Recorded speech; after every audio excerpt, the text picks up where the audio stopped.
Hello, ನಮಸ್ಕಾರ. ಆಯುರ್ವೇದದ ಪ್ರಕಾರ ನಮ್ಮ ದಿನನಿತ್ಯದ ಆ, ಬಳಕೆಯಲ್ಲಿ ಯಾವ ಸ್ಪೈಸಸ್ಗಳನ್ನು, ಮಸಾಲೆ ಸಾಮಾನುಗಳನ್ನು ನಾವು ಬಳಸಬೇಕು ಮತ್ತು ಯಾಕೆ ಬಳಸಬೇಕು, ಅದರಿಂದ ಏನು ಲಾಭ ಆಗತ್ತೆ ಅಂತ ಹೇಳಿ.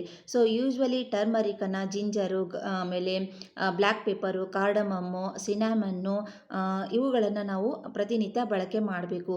ಸೊ ಟರ್ಮರಿಕ್ ಎಲ್ಲರಿಗೂ ಗೊತ್ತು, ತುಂಬಾ ಮೆಡಿಸಿನಲ್ ವ್ಯಾಲ್ಯೂ ಇರುವಂಥದ್ದು. ಸೊ ಇದು ಮೂರು ದೋಷಗಳನ್ನು ಬ್ಯಾಲೆನ್ಸ್ ಆಗಿಡೋದಕ್ಕೆ ಮತ್ತು ಬ್ಲಡ್ ಪ್ಯೂರಿಫೈ ಮಾಡೋದಕ್ಕೆ ತುಂಬಾ ಹೆಲ್ಪ್ಫುಲ್ ಆಗುತ್ತೆ. ಸೊ ಬ್ಲಡ್ ಪ್ಯೂರಿಫೈ ಆದರೆ ಸಾಕಷ್ಟು ಡಿಸೀಸ್ಗಳು ಕ್ಯೂರ್ ಆಗ್ತವೆ. ಸೊ ಇದು ಒಂದು ಆ್ಯಂಟಿಸೆಪ್ಟಿಕ್ ಕೂಡ ಅಂತ ಹೇಳಿ ಎಲ್ಲರಿಗೂ ಗೊತ್ತು. ಸೊ ಸ್ಕಿನ್ಗೆ ತುಂಬಾ ಒಳ್ಳೆಯದು. ಇನ್ನು ಜಿಂಜರನ್ನು ಯೂನಿವರ್ಸಲ್ ಮೆಡಿಸಿನ್ ಅಂತಲೇ ಹೇಳ್ಬೋದು. ಸೊ ಯಾರಿಗೆಲ್ಲ ಮನೆಯಲ್ಲಿ ಕಫ್ ಕೋಲ್ಡ್ ಎಲ್ಲ ಆದರೆ ಏನು ಮಾಡ್ತೀವಿ, ಜಿಂಜರ್ ಟೀ ಕುಡಿತೀವಿ.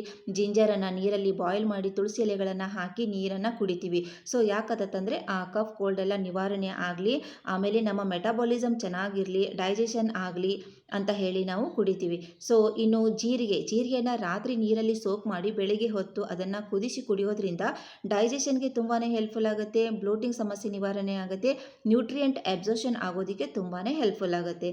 ಸೊ ಇನ್ನು ಈ ಕಾರ್ಡಮಮ್ ಏಲಕ್ಕಿಯನ್ನು ತಿನ್ನೋದ್ರಿಂದ ಏನಾಗುತ್ತೆ, ಮೂರು ದೋಷಗಳನ್ನು ಕಡಿಮೆ ಮಾಡ್ಕೊಳ್ಳೋದಕ್ಕೆ ತುಂಬಾ ಹೆಲ್ಪ್ಫುಲ್ ಆಗುತ್ತೆ. ಇನ್ನು ಸಿನಾಮನ್ ತಗೊಳ್ಳೋದ್ರಿಂದ, ದಾಲ್ಚಿನ್ನಿಯನ್ನು ತಗೊಳ್ಳೋದ್ರಿಂದ ಏನಾಗುತ್ತೆ, ಅದನ್ನು ಪೌಡ್ರನ್ನು ಹಾಲಿನಲ್ಲಿಯೂ ಹಾಕ್ಕೊಂಡು ಕುಡಿಬಹುದು, ಅಡುಗೆಯಲ್ಲಿನೂ ಯೂಸ್ ಮಾಡ್ಬೋದು. ಸೊ ಈ ರೀತಿ ತಗೊಳ್ಳೋದ್ರಿಂದ ಏನಾಗುತ್ತೆ, ನಮ್ಮ ಮೆಟಾಬಾಲಿಸಮ್ ಚೆನ್ನಾಗಿರೋದಕ್ಕೆ ತುಂಬಾ ಹೆಲ್ಪ್ಫುಲ್ ಆಗುತ್ತೆ. ಇನ್ನು ಯೂಶ್ವಲಿ ಬ್ಲ್ಯಾಕ್ ಪೆಪ್ಪರನ್ನು ಕಫ್ ಕೋಲ್ಡ್ ಆದಾಗ ನಾವು ಎಲ್ಲರೂ ಯೂಸ್ ಮಾಡ್ತೀವಿ. ಸೊ ಯಾಕಂದರೆ ಇದು ರೆಸ್ಪಿರೇಟರಿ ಸಿಸ್ಟಮ್ಗೆ ತುಂಬಾ ಒಳ್ಳೆಯದು. ಸೊ ಇದನ್ನು ಮ್ಯೂಕಸನ್ನು ನಾವು ಹೊರಗೆ ಹಾಕೋದಕ್ಕೆ, ಅಂದರೆ ನಾವು ಎಲ್ಲ ಕೆಮ್ತಿರ್ತೀವಿ, ಉಗುಳ್ತಾ ಇರ್ತೀವಲ್ಲ, ಸೊ ಆ ಮ್ಯೂಕಸನ್ನು ಹೊರಗೆ ಹಾಕೋದಕ್ಕೆ, ಟಾಕ್ಸಿನನ್ನು ಹೊರಗೆ ಹಾಕೋದಕ್ಕೆ ಈ ಬ್ಲ್ಯಾಕ್ ಪೆಪ್ಪರು ತುಂಬಾ ಹೆಲ್ಪ್ಫುಲ್ ಮಾಡುತ್ತೆ. ಸೊ ಈ ಅಡಿಗೆ ಮನೆಯಲ್ಲಿ ನಮ್ಮ ಇರ್ತವೆ. ಸೊ ಅವುಗಳನ್ನೇ ನಾವು ಯೂಸ್ ಮಾಡಿಕೊಂಡು ನಮ್ಮ ಹೆಲ್ತನ್ನು ನಾವು ಈ ರೀತಿಯೂ ಕಾಪಾಡ್ಕೋಬೋದು. ಇವು ತುಂಬಾ ಹೆಲ್ಪ್ಫುಲ್ ಆಗುತ್ತೆ. Thank you.